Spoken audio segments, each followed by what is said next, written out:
সাফ চ্যাম্পিয়ন হবে বাংলাদেশ। হ্যাঁ, ঠিকই শুনেছেন। দক্ষিণ এশিয়ার বর্তমান ফুটবল বাস্তবতায় বাংলাদেশই এখন সবচেয়ে শক্তিশালী দল।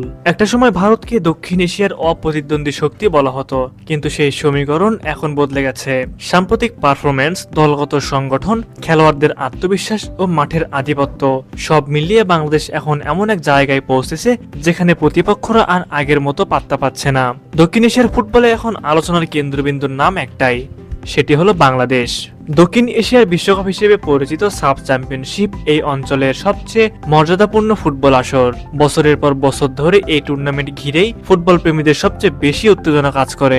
চলতি বছর সাফ চ্যাম্পিয়নশিপ অনুষ্ঠিত হওয়ার কথা থাকলেও শেষ মুহূর্তে নানান বাস্তবতা ও জটিলতার কারণে টুর্নামেন্টটি 2026 সাল পর্যন্ত স্থগিত করা হয়েছে। এই সিদ্ধান্তে হতাশ হয়েছেন খেলোয়াড়, কোচ ও সমর্থকরা, কারণ বাংলাদেশের বর্তমান ফর্ম বিবেচনায় এবারে শিরোপা জয়ের স্বপ্ন সবচেয়ে বাস্তব মনে হচ্ছিল। শুধু তাই নয়, আগামী বছর সাফ আয়োজন নিয়েও রয়েছে নানাবিধ সংকট। ভেন্যু, সময়সূচি, আন্তর্জাতিক ম্যাচ ক্যালেন্ডার এবং আর্থিক বিষয়গুলো মিলিয়ে আয়োজন নিয়ে অনিশ্চয়তায় এখনো পুরোপুরি কাটেনি। দক্ষিণ এশিয়ার ফুটবলের জন্য এক গুরুত্বপূর্ণ একটি টুর্নামেন্ট বারবার পিছিয়ে যাওয়ায় প্রশ্ন উঠছে অঞ্চলটির ফুটবল ব্যবস্থাপনা নিয়েও। তবু আসার কথা, সাফকে ঘিরে দায়িত্বশীল মহল পুরোপুরি হাল ছাড়েনি।